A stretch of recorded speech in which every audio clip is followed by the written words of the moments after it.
Bienvenidos a Muy de Acá, tradición, herencia y futuro. Este espacio que desde Quindío 24 horas hemos diseñado 4 capítulos para resaltar los valores históricos, simbólicos de nuestra cultura, claramente con el apoyo de la Corporación de Cultura y Turismo y de la Alcaldía de Armenia.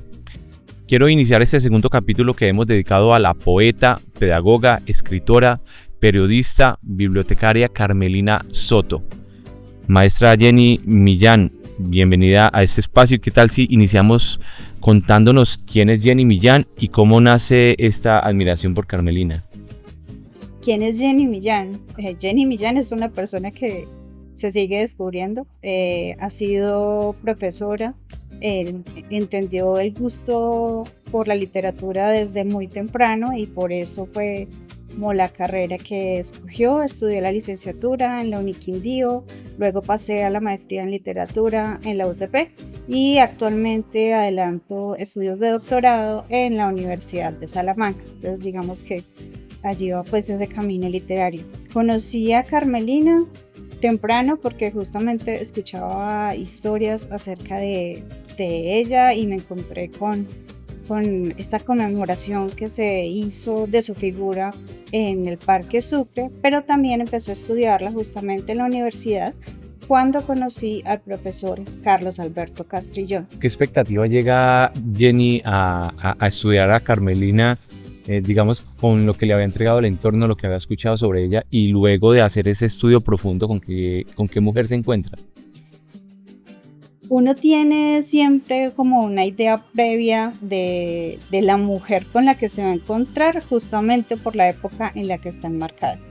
Entonces, en esos primeros años de 1900, donde surge Carmelina, donde nace y donde empieza a desarrollar ese gusto por la poesía, los roles de género pues estaban, digamos, muy encorsetados, entonces esto debía ser un hombre y esto debía ser una mujer, y uno pues tenía esa misma idea de que podría encontrarse con esa figura, de que en la escritura estuvieran hablando mucho acerca de los valores cristianos, por ejemplo, de un poco... Una línea muy conservadora, sí, tal vez. Exactamente, y no, cuando llegamos donde Carmelina nos encontramos con algo muy distinto. Una mujer revolucionaria. Bueno, ¿y cómo logra entonces ella abrirse espacio? Carmelina nace en 1916, en una época, como lo citaba usted, donde las mujeres no tenían mucha voz. ¿Y cómo logra ella abrirse campo en un lugar, en un espacio donde el silencio era casi que la norma para ellas? El primer logro de Carmelina creo que justamente es partir de preguntarse sobre su propia identidad. Entonces, ¿qué es una mujer que escribe? Que hace de ese escribir un hacer y que se piensa a través de ese hacer. Y ese va a ser justamente uno de los motivos que vamos a encontrar en toda la obra. Se va a preguntar por su propia identidad, por cómo no, la mujer no solo está para las cosas del hogar o para estar acompañada de un esposo, sino que es una mujer que tiene su propia visión de mundo, que critica, que tiene una voz y una agencia, y ella lo ejerce no solo dentro de las letras, sino también en los eventos, porque hubo, por ejemplo, algunos desencuentros con escritores de la época, pero también en la importancia que le da al proceso de escritura. Entonces, creo que esa pregunta sobre la identidad es esencial en ella. Jenny, a propósito de esa irreverencia para la época, porque ahora de pronto ya es más normal que una mujer diga no voy a ser mamá, pues de hecho yo creo que es la normalidad para estos tiempos. Carmelina, entiendo que tomó la decisión de no ser madre y dedicar su vida a sus temas, a sus gustos. Sí, efectivamente, y fue tan así, lo tenía como tan claro. Exacto, que en el símbolo de la rosa, que empieza a verse desde ese primer poemario, desde Campanas del Alba, ella cifra lo que iba a ser ella misma. Entonces esa rosa es un espejo y es una rosa que es afilada, que es guerrera, y hay una parte en un poema de los de la rosa donde dice que esa rosa de botón agudo donde la curva maternal ha muerto. Entonces es una declaración de que no le interesa seguir ese camino de la maternidad. Sin embargo, nunca se muestra como si le afectara o si fuera algo que odiara, porque hay unos poemas, perdón, donde habla de su madre, de sus abuelas, de todo ese peso que tiene Sus la mujeres, familia. era muy, Exacto, toda muy marcado esa en ella. línea maternal. Y para ella es un orgullo, porque termina siendo la suma de todas esas mujeres que vinieron antes. Entonces, ella en realidad es ellas. Para ella, en ella encontramos muy marcado aspectos de ciudad, y no solamente de esa ciudad de cemento, sino de esa misma ciudad que es uno mismo y de todo lo que la componen. Pero para ella, ¿qué considera usted que haber nacido en ese espacio geográfico del mundo, en medio de cafetales, de cordilleras, qué tan relevante fue esto en su obra?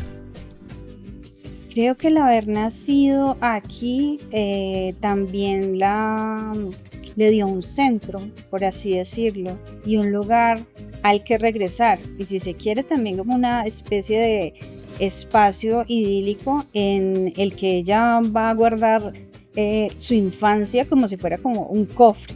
Hablemos un poco sobre la evolución de la poesía de Carmelina. En esos primeros libros, obras, Campanas al Alba, por ejemplo, cuál era su tendencia y cómo se fue desarrollando, qué evolución tuvo?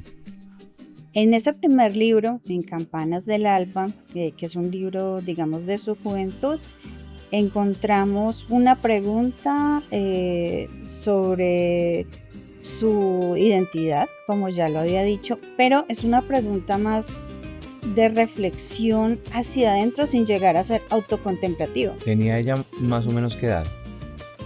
Estaba en sus 20, entre sus 20 y sus 30.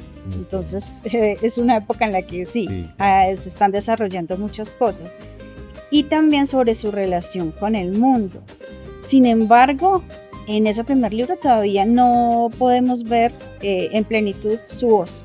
Cuando llega octubre, no sabemos qué es lo que ocurre exactamente en la vida de Carmelina, pero hacia el final justamente de ese libro vamos a encontrar el tono que la va a caracterizar, que ya lo podemos ver plenamente en Tiempo Inmóvil.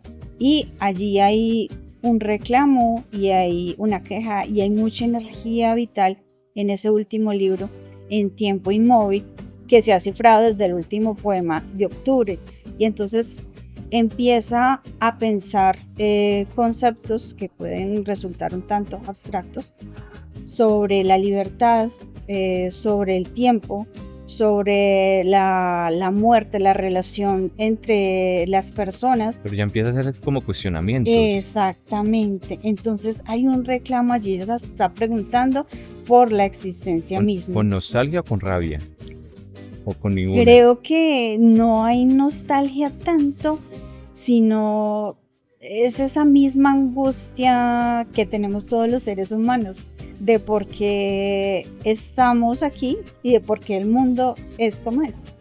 Asistimos a un momento histórico donde la inteligencia artificial empieza siento yo, y es una percepción muy personal, a desplazar, digamos, estas artes que requieren tanto del humano, o al menos a ponerlas en riesgo. Pues como quiera que si creamos un buen prompt, podemos pedirle a una inteligencia artificial que nos cree un poema dándole un tema por la línea de un poeta en particular, y seguramente técnicamente nos puede sacar algo muy bien logrado, muy bien hecho, con palabras muy bien puestas, pero sin alma. ¿Qué percibe usted que va a suceder en adelante con estas artes, con la poesía, por ejemplo? Yo creo que la poesía ha tenido que librar muchas batallas, al igual que la cuestión de las bibliotecas y la cuestión del libro mismo. Pero como la poesía le habla directamente al espíritu humano y como es un vínculo que establecemos entre las diferentes épocas, entre los problemas de una misma época, yo creo que igual va a salir bien librada de esta batalla, porque los lectores de poesía nunca han sido muchos, nunca han sido numerosos, pero siempre suelen ser fieles. Bueno, este espacio donde estamos hoy, y hay que agradecerlo desde ya la Biblioteca Municipal Carmelina Soto lleva su nombre. Yo quiero agradecerle por habernos acompañado, por habernos compartido tanto de ese estudio juicioso que usted ha hecho de esta gran poeta de nuestro departamento, de nuestro país, de nuestra ciudad. Y quiero darle la oportunidad de que nos lea un fragmento de alguna de esas letras tan bien puestas que esta mujer nos entregó, le regaló al departamento y que de pronto para usted sea especial. Noche del corazón. Noche del corazón, a la encogida de sombra, limitando con la muerte. Filtro que zumos misteriosos vierte a la boca sin fondo de la vida. Mariposa de sombra malherida entre las llamas de la sangre fuerte. Oscuro palpitar en ti se advierte como el sonido de una voz hendida. Noche en el cáliz de la vida alzada, como una oscura rosa desmayada entre tallos azules de emoción. Noche del corazón, y arriba el cielo, y abajo nada más la arcilla, el suelo.